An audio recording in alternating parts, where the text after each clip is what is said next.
theory about human nature was put forward by Sigmund Freud.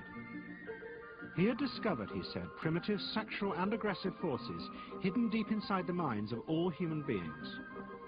Forces which, if not controlled, led individuals and societies to chaos and destruction. This series is about how those in power have used Freud's theories to try and control the dangerous crowd in an age of mass democracy. At the heart of the story is not just Sigmund Freud, but other members of the Freud family.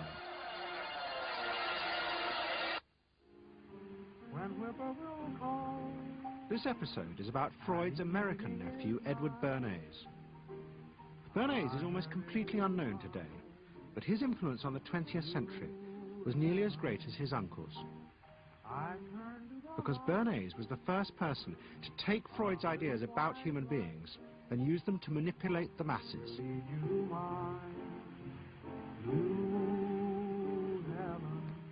He showed American corporations for the first time how they could make people want things they didn't need by linking mass-produced goods to their unconscious desires. Out of this would come a new political idea of how to control the masses. By satisfying people's inner selfish desires, one made them happy and thus docile. It was the start of the all-consuming self, which has come to dominate our world today.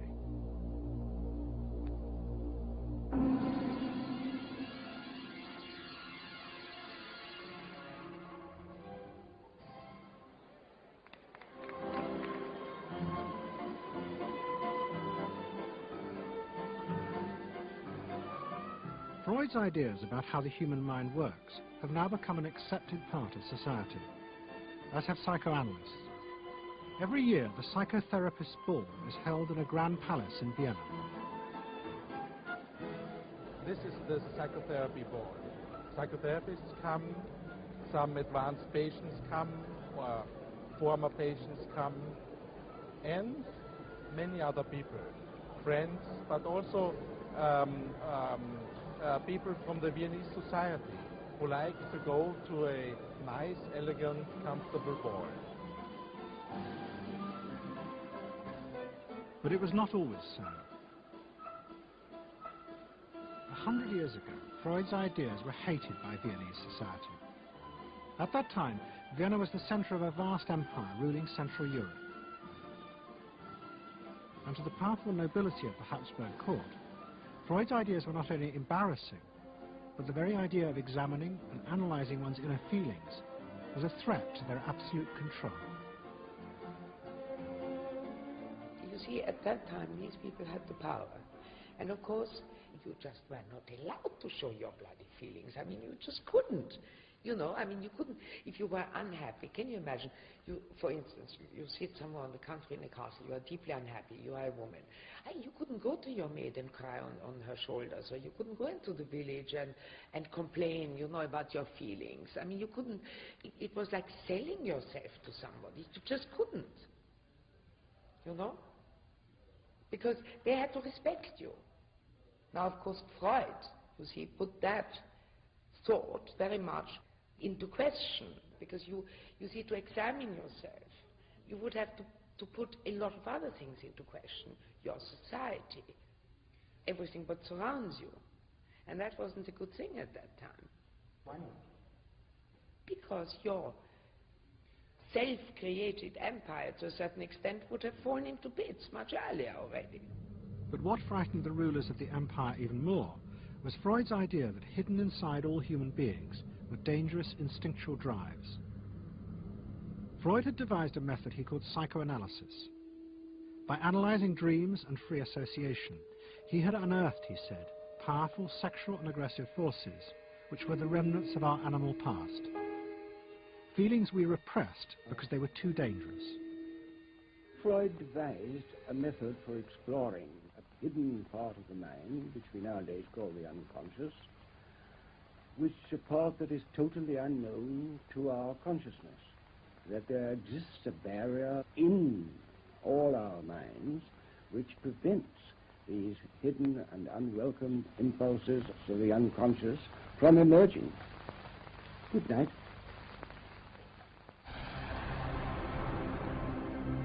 In 1914, the Austro-Hungarian Empire led Europe into war. As the horror mounted, Freud saw it as terrible evidence of the truth of his findings.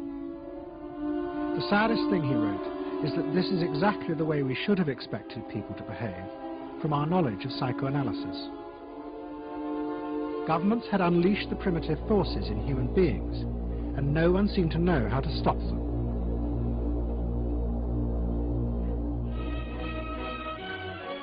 At that time, Freud's young nephew, Edward Bernays, was working as a press agent in America.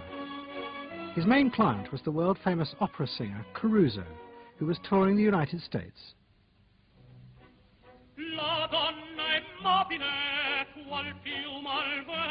Bernays' parents had emigrated to America 20 years before, but he kept in touch with his uncle and joined him for holidays in the Alps. But Bernays was now about to return to Europe for a very different reason. On the night that Caruso opened in Toledo, Ohio, America announced it was entering the war against Germany and Austria. As a part of the war effort, the US government set up a Committee on Public Information, and Bernays was employed to promote America's war aims in the press. The President, Woodrow Wilson, had announced that the United States would fight not to restore the old empires, but to bring democracy to all of Europe. And Bernays proved extremely skillful in promoting this idea, both at home and abroad. And at the end of the war, he was asked to accompany the President to the Paris Peace Conference. Then, to my surprise, they asked me to go over with Woodrow Wilson to the peace conference. And at the age of 26, I was in Paris for the entire time of the peace conference that was held in the suburb of Paris, and we worked to make the world safe for democracy. That was a big slogan. Wilson's reception in Paris astounded Bernays and the other American propagandists. Their propaganda had portrayed Wilson as a liberator of the people, a man who would create a new world in which the individual would be free. They had made him a hero of the masses. And as he watched the crowds surge around Wilson, Bernays began to wonder whether it would be possible to do the same type of mass persuasion, but in peacetime. When I came back to the United States, I decided that if you could use propaganda for war, you could certainly use it for peace. And propaganda got to be a bad word because of the Germans using it. So what I did was to try to find some other words. So we found the word Council on Public Relations.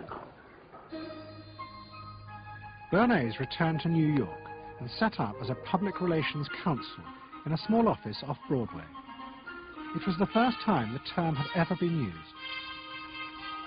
Since the end of the 19th century, America had become a mass industrial society, with millions clustered together in the cities. Bernays was determined to find a way to manage and alter the way these new crowds thought and felt. To do this, he turned to the writings of his uncle Sigmund. While in Paris, Bernays had sent his uncle a gift of some Havana cigars. In return, Freud had sent him a copy of his General Introduction to Psychoanalysis. Bernays read it, and the picture of hidden irrational forces inside human beings fascinated him. He wondered whether he might make money by manipulating the unconscious. What Eddie got from Freud was indeed this idea that there is a lot more going on in human decision-making, not only among individuals, but even more importantly among groups, than this idea that information drives behavior. And so Eddie began to formulate this idea that you had to look at things that would play to people's irrational emotions. And you see, that moved Eddie immediately into a different category from other people in his field and most government officials and managers of the day who thought if you just hit people with all this factual information, they would look at that and say, oh, of course. And Eddie knew that was not the way the world worked. Bernays set out to experiment with the minds of the popular classes. His most dramatic experiment was to persuade women to smoke. At that time, there was a taboo against women smoking, and one of his early clients, George Hill, the president of the American Tobacco Corporation, asked Bernays to find a way of breaking it. He said, we're losing half of our market because men have invoked a taboo against women smoking in public. Can you do anything about that? I said, let me think about it. And then I said, have I your permission to see a psychoanalyst to find out what cigarettes mean to women? He said, what'll it cost? So I called up Dr. Brill, A.A. Brill, who was a leading psychoanalyst in New York at that time. How come you didn't call your uncle? Why didn't you call your uncle? Because he was in Vienna. A.A. Brill was one of the first psychoanalysts in America. And for a large fee, he told Bernays that cigarettes were a symbol of the penis and of male sexual power. He told Bernays that if he could find a way to connect cigarettes with the idea of challenging male power, then women would smoke, because then they would have their own penises. Every year, New York held an Easter Day parade to which thousands came, and Bernays decided to stage an event there. He persuaded a group of rich debutantes to hide cigarettes under their clothes. Then they should join the parade, and at a given signal from him, they were to light up the cigarettes dramatically. Bernays then informed the press that he had heard that a group of suffragettes were preparing to protest by lighting up what they called torches of freedom. He knew this would be an outcry, and he knew that all of the photographers would be there to capture this moment. And so he was ready with a phrase, which was torches of freedom. And so here you have a symbol, women, young women, debutantes, smoking a cigarette in public with a phrase that means anybody who believes in this kind of equality pretty much has to support them in the ensuing debate about this, because torches of freedom. I mean, what's on all American coins? It's liberty. She's holding up the torch, you see? And so all of this is there together. There's emotion, there's memory, there's a rational phrase, even though it's using a lot of emotional elements. It's a phrase that works in a rational sense. All of this is together. And so the next day, this was not just in all of the New York papers, it was across the United States and around the world. And from that point forward, the sale of cigarettes to women began to rise. He had made them socially acceptable with a single symbolic act. What Bernays had created was the idea that if a woman smoked, it made her more powerful and independent, an idea that still persists today. Embrace me, my sweet embrace. It made him realize that it was possible to persuade people to behave irrationally if you link products to their emotional desires and feelings. The idea that smoking actually made women freer was completely irrational, but it made them feel more independent. It meant that irrelevant objects could become powerful emotional symbols of how you wanted to be seen by others. Eddie Bernays saw the way to sell product was not to sell it to your intellect, that you ought to buy an automobile, but that you will feel better about it if you have this automobile. I think he originated that idea, that they weren't just purchasing something, but they were engaging themselves emotionally or personally in the product or service. That it's not, you think you need a new piece of clothing, but you'll feel better with the piece of clothing.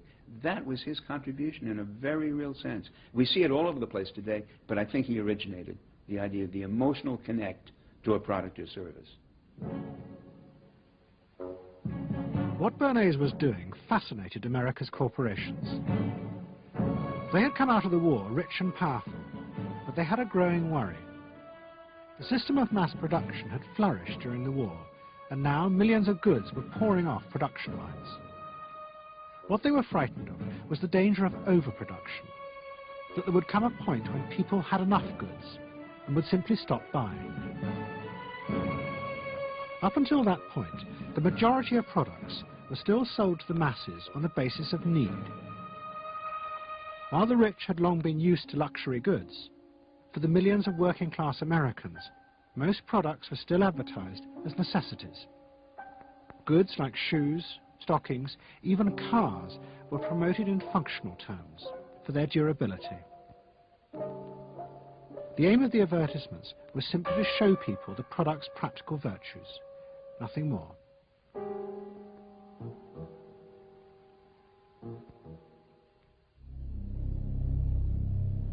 What the corporations realized they had to do was transform the way the majority of Americans thought about products. One leading Wall Street banker, Paul Mazur of Lehman Brothers, was clear about what was necessary. "We must shift America," he wrote, "from a needs to a desires culture. People must be trained to desire, to want new things even before the old have been entirely consumed. We must shape a new mentality in America. Man's desires must overshadow his needs." Prior to that time, there was no American consumer. There was the American worker, and there was the American owner, and they manufactured and they saved and they ate what they had to, and the people shopped for what they needed. And while the very rich may have bought things they didn't need, most people did not.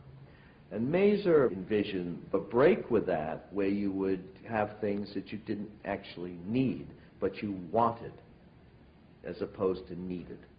And the man who would be at the center of changing that mentality for the corporations was Edward Bernays. Bernays really is the guy within the United States, more than anybody else, who sort of brings to the table psychological theory as something that is an essential part of how, from the corporate side, of how we are going to appeal to the masses effectively. And the whole sort of merchandising establishment and sales establishment is ready for Sigmund Freud.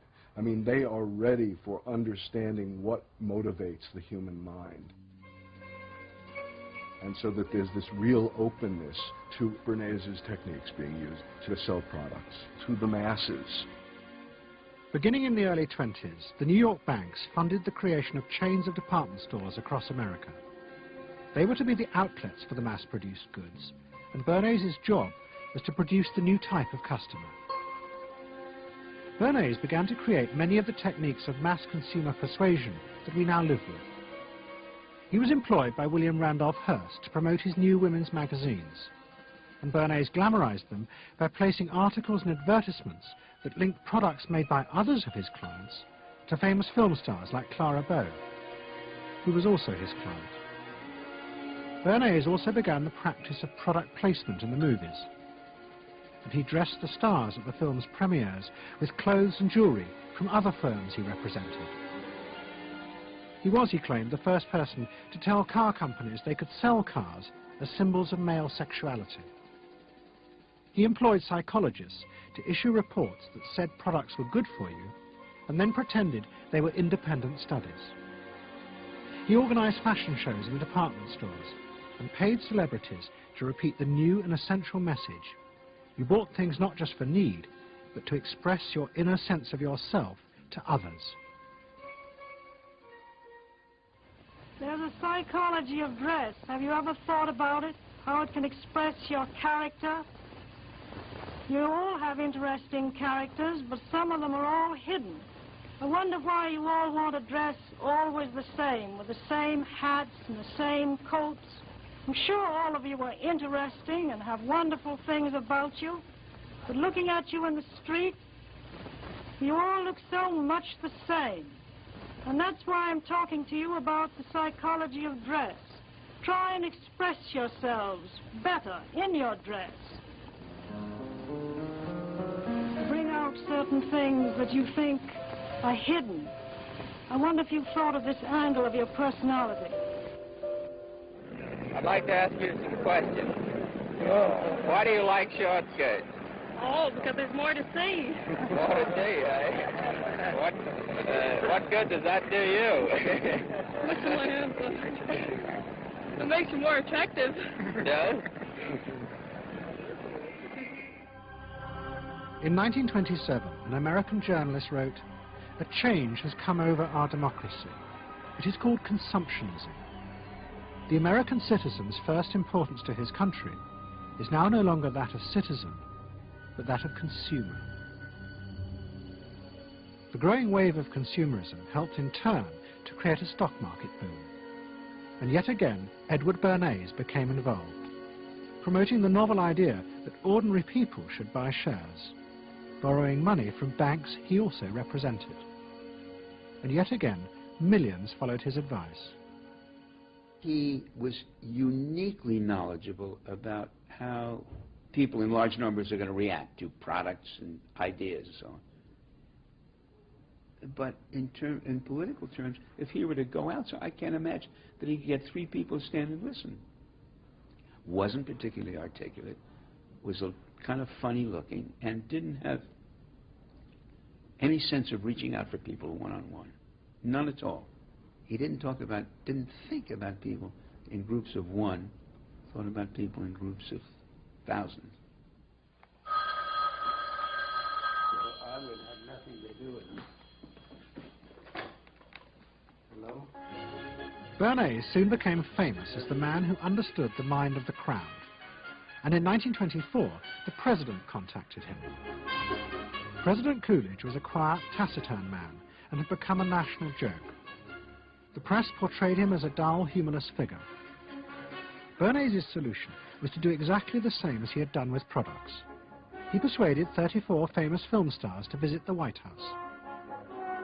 And for the first time, politics became involved with public relations. And I lined up these 34 people, and I'd say, "What's your name?" He'd say, "Al Jolson." I'd say, "Mr. President, Al Jolson." Next day, every newspaper in the United States had a front page story. President Coolidge entertains actors at White House.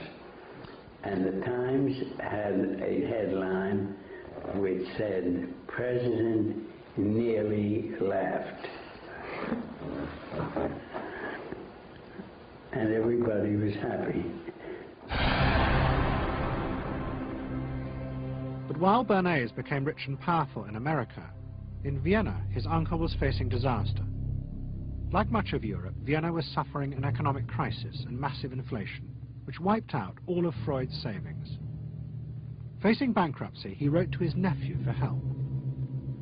Bernays responded by arranging for Freud's works to be published for the first time in America, and began to send his uncle precious dollars, which Freud kept secretly in a foreign bank account. He was Freud's agent, if you will, to get his books published. Well, of course, once the books were being published, Eddie couldn't help himself but promote these books, see that everybody read them, make them controversial, emphasize the fact that, do you know what Freud says about sex and what he says cigarettes are a symbol of and so on and so forth? How do you suppose all those stories got out? Certainly the academics weren't spreading these around the country. Eddie Bernays was. Then, when Freud became accepted, well then, of course, to go to a client and say, "Well, Uncle Siggy," see, then that had some cachet. But notice there, first Eddie created Uncle Siggy in the U.S., made him acceptable, secondly, and thirdly, then capitalized on Uncle Siggy. Typical Bernays performance. Bernays also suggested that Freud promote himself in the United States. He proposed his uncle write an article for Cosmopolitan, a magazine that Bernays represented, entitled "A Woman's Mental Place in the Home." Freud was furious. Such an idea, he said, was unthinkable. It was vulgar, and anyway, he hated America. Freud was now becoming increasingly pessimistic about human beings. In the mid-20s, he retreated in the summers to the Alps, sometimes staying in an old hotel, the Pension Moritz in Berchtesgaden. It is now a ruin. Freud began to write about group behavior, about how easily the unconscious aggressive forces in human beings could be triggered when they were in crowds. Freud believed he had underestimated the aggressive instincts in human beings. They were far more dangerous than he had originally thought. After World War I, Freud was basically a pessimist. He felt that man is an impossible creature, a very, very sadistic and bad species, and did not believe that man can be improved. Man is a ferocious animal, the most ferocious animal that exists. They enjoy torturing and killing, and he didn't like man. The publication of Freud's works in America had an extraordinary effect on journalists and intellectuals in the 1920s. What fascinated and frightened them was the picture Freud painted of submerged, dangerous forces lurking just under the surface of modern society. Forces that could erupt easily to produce the frenzied mob which had the power to destroy even governments. It was this they believed had happened in Russia. To many, this meant that one of the guiding principles of mass democracy was wrong. The belief that human beings could be trusted to make decisions on a rational basis. The leading political writer, Walter Lippmann, argued that if human beings were in reality driven by unconscious, irrational forces, then it was necessary to rethink democracy. What was needed was a new elite who could manage what he called the bewildered herd. This would be done through psychological techniques that would control the unconscious feelings of the masses. So here you have Walter Lippmann, probably the most influential political thinker in the United States, who is essentially saying that the basic mechanism of the mass mind is unreason, is irrationality, is animality. He believes that the mob in the street, which is how he sees ordinary people, are people who are driven not by their minds but by their spinal cords. The notion of kind of animal drives, unconscious instinctual drives lurking beneath the surface of civilization. And so they started looking towards psychological science as a way of understanding the mechanisms by which the popular mind works, specifically with the goal of figuring out how to understand how to apply those mechanisms to strategies for social control. Edward Bernays was fascinated by Lippmann's arguments and also saw a way to promote himself by using them. In the 1920s, he began to write a series of books which argued that he had developed the very techniques Lippmann was calling for. By stimulating people's inner desires and then sating them with consumer products, he was creating a new way to manage the irrational force of the masses. He called it the engineering of consent. Democracy, to my father, was a wonderful concept, but I don't think he felt that all those publics out there would have reliable judgment, and not that they very easily might vote for the wrong man or want the wrong thing, so that they had to be guided from above. It's enlightened despotism in a sense. You appeal to their desires and their unrecognized longings, that sort of thing. That you can tap into their deepest desires or their deepest fears and use that to your own purposes. And then, in 1928, a president came to power who agreed with Bernays. President Hoover was the first politician to articulate the idea that consumerism had become the central motor of American life. After his election, he told a group of advertisers and public relations men, "You have taken over the job of creating desire and have transformed people into constantly moving happiness machines. Machines which have become the key to economic progress." What was beginning to emerge in the 1920s was a new idea of how to run mass democracy. At its heart was the consuming self, which not only made the economy work, but was happy and docile, and so created a stable society. Both Bernays and Littman's concept of managing the masses takes the idea of democracy and it turns it into a palliative. It turns it into giving people some kind of feel-good medication that will respond to an immediate pain or an immediate yearning, but will not alter the objective circumstances one iota. I mean, democracy really, the idea of democracy at its heart was about changing the relations of power that had governed the world for so long. And Bernays' concept of democracy was one of maintaining the relations of power, even if it meant that one needed to sort of stimulate the psychological lives of the public. And in fact, in his mind, that was what was necessary. That if you can keep stimulating the irrational self, then leadership can basically go on doing what it wants to do. Bernays now became one of the central figures in a business elite that dominated American society and politics in the 1920s. He also became extremely rich and lived in a suite of rooms in one of New York's most expensive hotels, where he gave frequent parties. Oh my goodness, he had a home in the corner suite of the Sherry Netherland Hotel. And here's this wonderful suite with all these windows looking out on Central Park and across at the plaza and on the square. And he would use this place to hold a soiree. The mayor would come, all the media leaders would come, the political leaders, the business leaders, the people in the arts. I mean, it was a who's who.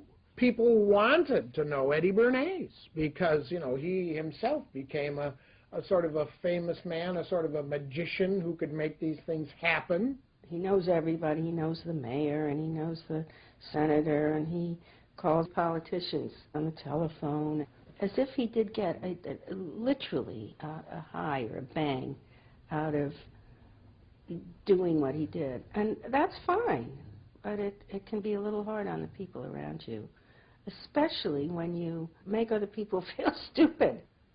People who worked for him were stupid, and children were stupid, and if people did things in a way that he wouldn't have done them, they were stupid.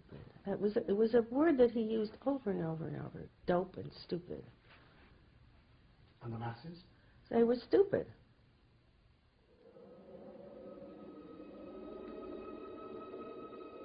But Bernays' power was about to be destroyed dramatically, and by a type of human irrationality he could do nothing to control. At the end of October 1929, Bernays organized a huge national event to celebrate the 50th anniversary of the invention of the light bulb. President Hoover, the leaders of major corporations, and bankers like John D. Rockefeller were all summoned by Bernays to celebrate the power of American business. But even as they gathered, news came through that shares on the New York Stock Exchange were beginning to fall catastrophically. Throughout the 1920s, speculators had borrowed billions of dollars. The banks had promoted the idea that this was a new era, where market crashes were a thing of the past. But they were wrong. What was about to happen was the biggest stock market crash in history. Investors had panicked and begun to sell in a blind, relentless fury that no reassurance by bankers or politicians could halt. And on the 29th of October 1929, the market collapsed.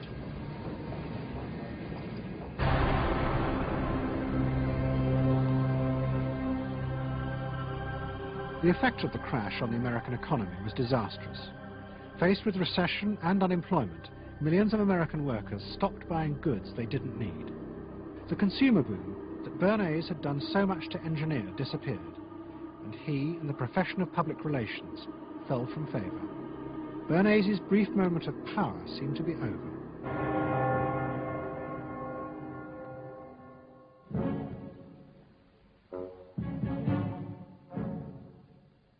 The effect of the Wall Street crash on Europe was also catastrophic.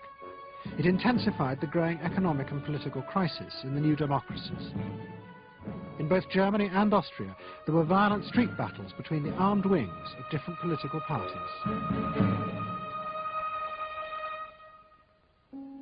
Against this backdrop, Freud, who was suffering from cancer of the jaw, retreated yet again to the Alps. He wrote a book called Civilization and Its Discontents. It was a powerful attack on the idea that civilization was an expression of human progress. Instead, Freud argued, civilization had actually been constructed to control the dangerous animal forces inside human beings. What was implicit in Freud's argument was that the ideal of individual freedom, which was at the heart of democracy, was impossible. Human beings could never be allowed to truly express themselves because it was too dangerous. They must always be controlled and would thus always be discontent.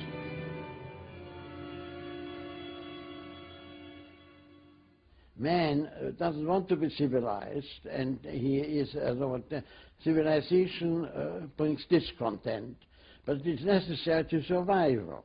Otherwise he couldn't survive. So he must be discontent, because this would be the only way to keep him within limits. But what did Freud think about the idea of the equality of man? He didn't believe in it. We had 32 parties, and Hitler said, before those parties don't vanish, there is no Germany. That's true. You can't have 32 parties. And so they felt, this one person will put an end to this comedy. Freud was not alone in his pessimism. Politicians like Adolf Hitler emerged from a growing despair in the 1920s about democracy. The Nazis were convinced that democracy was dangerous because it unleashed a selfish individualism, but didn't have the means to control it. Hitler's party, the National Socialists, stood in elections, promising in their propaganda that they would abandon democracy because of the chaos and unemployment it led to. Die Parteien versprachen den Himmel auf Erden.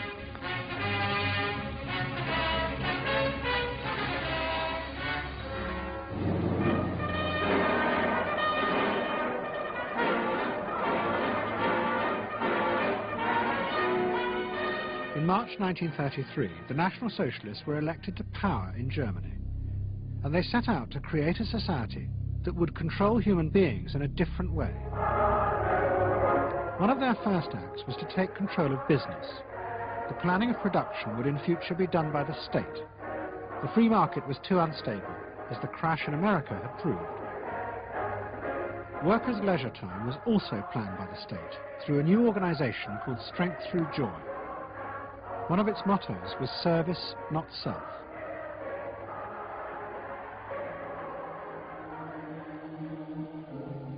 But the Nazis did not see this as a return to an old form of autocratic control. It was a new alternative to democracy, in which the feelings and the desires of the masses would still be central, but they would be channeled in such a way as to bind the nation together. The chief exponent of this was Joseph Goebbels, the Minister of Propaganda. Es mag gut sein, Macht zu besitzen, die auf Gewehren ruht. Besser aber und beglückender ist es, das Herz eines Volkes zu gewinnen und es auch zu behalten. Goebbels organized huge rallies whose function, he said, was to forge the mind of the nation into a unity of thinking, feeling and desire. One of his inspirations, he told an American journalist, was the writings of Freud's nephew, Edward Bernays. In his work on Crown Psychology, Freud had described how the frightening irrationality inside human beings could emerge in such groups. The deep, what he called libidinal forces of desire, are given up to the leader, while the aggressive instincts are unleashed on those outside the group. Freud wrote this as a warning, but the Nazis were deliberately encouraging these forces because they believed they could master and control them. Well, Freud was saying that masses are bound by libidinal forces. They love each other and delegate their ideas and their feelings to the chap on top. What are libidinal forces? What are libidinal forces? Well, forces of love. Not hate? No. Hate is delegated to the others outside.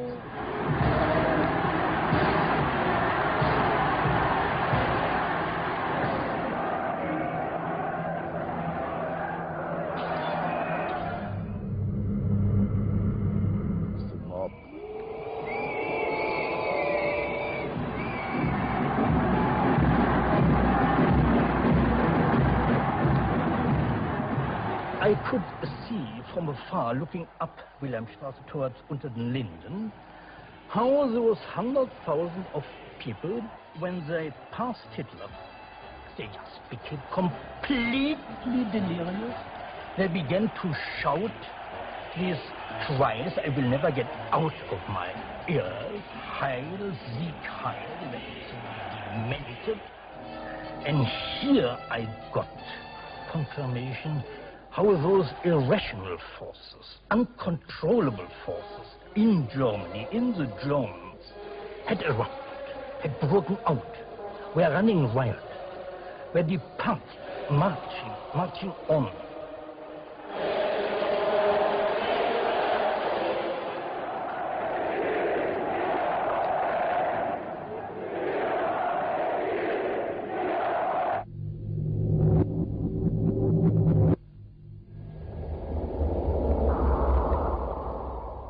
And in America too, democracy was under threat from the force of the angry mob.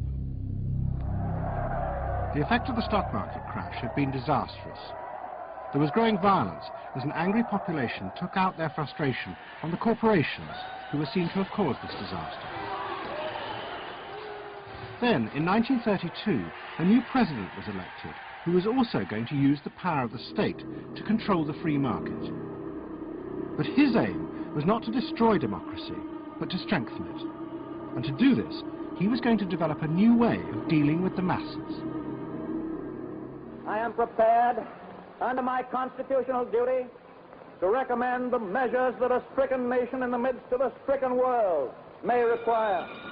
But in the event that the national emergency is still critical, I shall not evade the clear course of duty that will then confront me. I shall ask the Congress for the one remaining instrument to meet the crisis: broad executive power.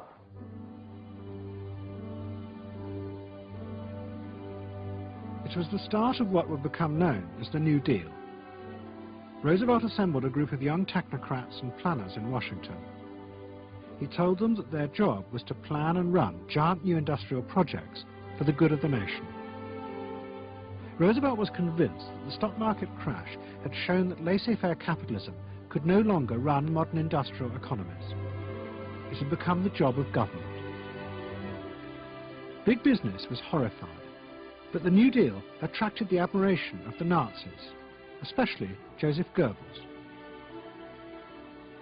Wir betrachten die wirtschaftliche Entwicklung in Amerika mit dem allergrößten positiven Interesse.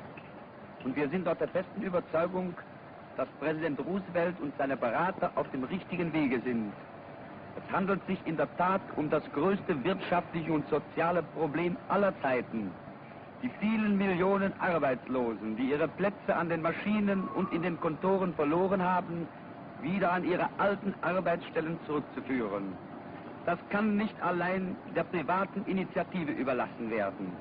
Ausschlaggebend ist, dass die öffentliche Hand mit positiven Maßnahmen eingreift. But although Roosevelt, like the Nazis, was trying to organize society in a different way, unlike the Nazis, he believed that human beings were rational and could be trusted to take an active part in government. Roosevelt believed it was possible to explain his policies to ordinary Americans and take into account their opinions. To do this, he was helped by the new ideas of an American social scientist called George Gallup. Favorite reading of New Deal Washington, the survey of U.S. public opinion. From offices at Princeton, New Jersey, a famed statistician, Dr. George Gallup, tells Washington from week to week what the nation is thinking. And in New York, Fortune magazine's analyst, Elmo Roper, compiles for publication a continuous record of the nation's approval or disapproval of how the country is being run. Gallup and Roper rejected Bernays' view that human beings were at the mercy of unconscious forces and so needed to be controlled. Their system of opinion polling was based on the idea that people could be trusted to know what they wanted. They argued that one could measure and predict the opinions and behavior of the public if one asked strictly factual questions and avoided manipulating their emotions. Well, how about this one? Do you think Franklin D. Roosevelt's New Deal has been bad for the nation in general? No, that question's loaded. It automatically suggests an answer. Well, how about this? Is your present feeling toward President Roosevelt one of general approval or general disapproval? That's better. Prior to scientific polling, the view of many people was that you couldn't trust public opinion. It was irrational, that it was ill-informed, chaotic, unruly, and so forth. And so that opinion should be dismissed. But with scientific polling, I think it established very clearly that people are rational, that they do make good decisions, and this offers democracy a chance to be truly informed by the public, giving everybody a voice in the way the country is run. I know my father wouldn't necessarily say the voice of the public is the voice of God, but he did feel very much that the voice of the people is a rational voice and should be heard. What Roosevelt was doing was forging a new connection between the masses and politicians. No longer were they irrational consumers who were managed by sating their desires. Instead, they were sensible citizens who could take part in the governing of the country. In 1936, Roosevelt stood for re-election. He promised further control over big business. To the corporations, it was the beginning of a dictatorship.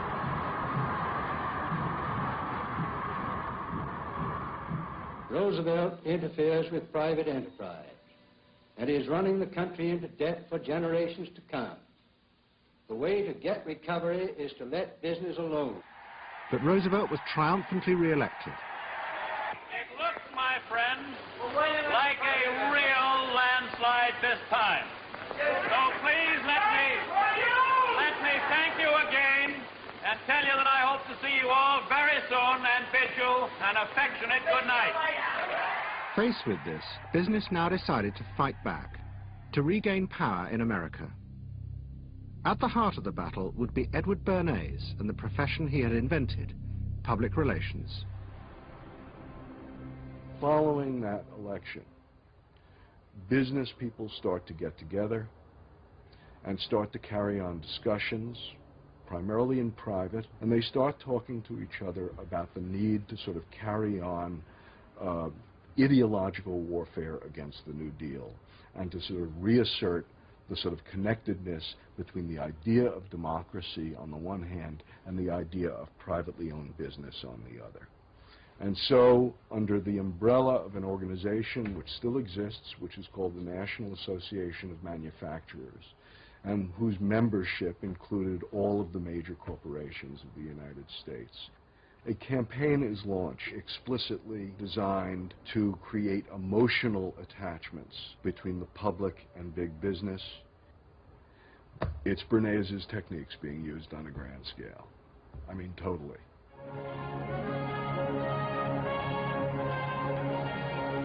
The General Motors Parade of Progress, traveling the high roads and byroads of America, bringing to millions of Americans in their own hometown the fascinating story behind modern industry, showing... The campaign set out to show dramatically that it was business, not politicians, who had created modern America. Better mode of living for all of us.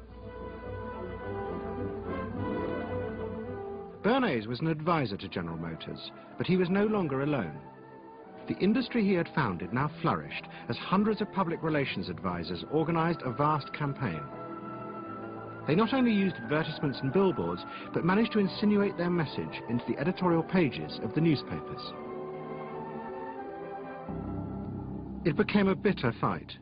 In response to the campaign, the government made films that warned of the unscrupulous manipulation of the press by big business. And the central villain was the new figure of the public relations man. They tried to achieve their ends by working entirely behind the scenes, corrupting and deceiving the public. The aims of such groups may be either good or bad, so far as the public interest is concerned, but their methods are a grave danger to democratic institutions. The films also showed how the responsible citizen could monitor the press themselves. They could create a chart that analyzed the reporting for signs of hidden bias. But such earnest instruction was to be no match for the powerful imagination of Edward Bernays. He was about to help create a vision of the utopia that free market capitalism would build in America if it was unleashed.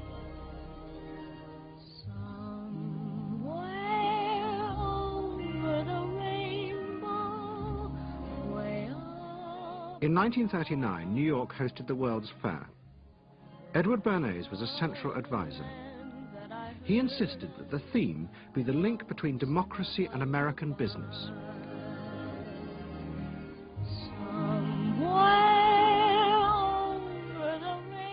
At the heart of the fair was a giant white dome that Bernays named Democracity. And the central exhibit was a vast working model of America's future, constructed by the General Motors Corporation. To my father, the World's Fair was an opportunity to keep the status quo, that is, capitalism in a democracy. Democracy and capitalism, that marriage, right, linking, just like that. He did that by manipulating people and getting them to think that you couldn't have real democracy in anything but a capitalist society, which was capable of doing anything, of creating these wonderful highways, of making, moving pictures inside everybody's house, of telephones that didn't need cords, of sleek roadsters. I mean, it was consumerist, but at the same time, you inferred that in a funny way, democracy and capitalism went together. The World's Fair was an extraordinary success and captured America's imagination. The vision it portrayed was of a new form of democracy, in which business responded to people's innermost desires in a way politicians could never do. But it was a form of democracy that depended on treating people not as active citizens, as Roosevelt did, but as passive consumers. Because this, Bernays believed, was the key to control in a mass democracy. It's not that the people are in charge, but that the people's desires are in charge. The people are not in charge. The people exercise no decision-making power within this environment. So democracy is reduced from something which assumes an active citizenry to the idea of the public as passive consumers. Driven primarily by instinctual or unconscious desires, and that if you can in fact trigger those needs and desires, you can get what you want from them. But this struggle between the two views of human beings as to whether they were rational or irrational was about to be dramatically affected by events in Europe. Events that would also change the fortunes of the Freud family. In March 1938, the Nazis annexed Austria. It was called the Anschluss. Hitler arrived in Vienna to an extraordinary outpouring of mass adulation. But even as he drove through the city, behind the scenes, the Nazis were systematically whipping up and unleashing the hatred of the crowd against the enemies of the new Greater Germany. The Anschluss was a kind of explosion of terrible hatred against the enemies, so-called enemies, or whatever they considered enemies, against the Jews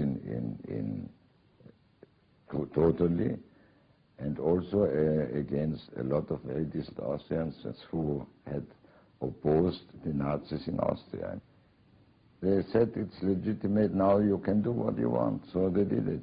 Stealing, robbing and killing, I can't say it otherwise. And human depravity, of course, is always very near to normal behavior. It can change very quickly.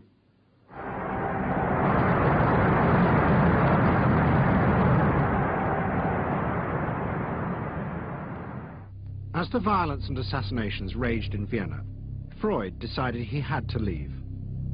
His aim was to go to Britain, but he knew that Britain, like many countries, was refusing entry to most Jewish refugees. But help came from the leading psychoanalyst in Britain, Ernest Jones. He was in the same ice skating club as the Home Secretary, Sir Samuel Hoare, and Jones persuaded Hoare to issue Freud a British work permit. And in May 1938, Freud, his daughter Anna, and other members of his family set off for London.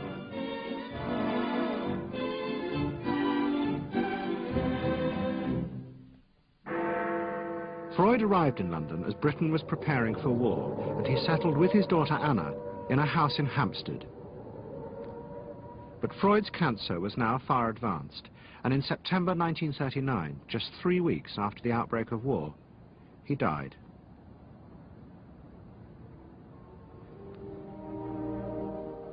The Second World War would utterly transform the way governments saw democracy and the people they governed. Next week's program will show how the American government, as a result of the war, became convinced there were savage, dangerous forces hidden inside all human beings, forces that needed to be controlled. The terrible evidence from the death camps seemed to show what happened when these forces were unleashed. And politicians and planners in post-war America would come to believe that hidden under the surface of their own population were the same dangerous forces. And they would turn to the Freud family to help control this enemy within.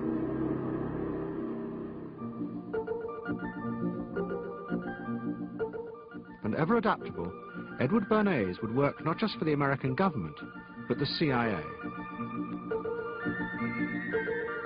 And Sigmund Freud's daughter, Anna, would also become powerful in the United States, because she believed that people could be taught to control the irrational forces within them. Out of this would come vast government programs to manage the inner psychological life of the masses.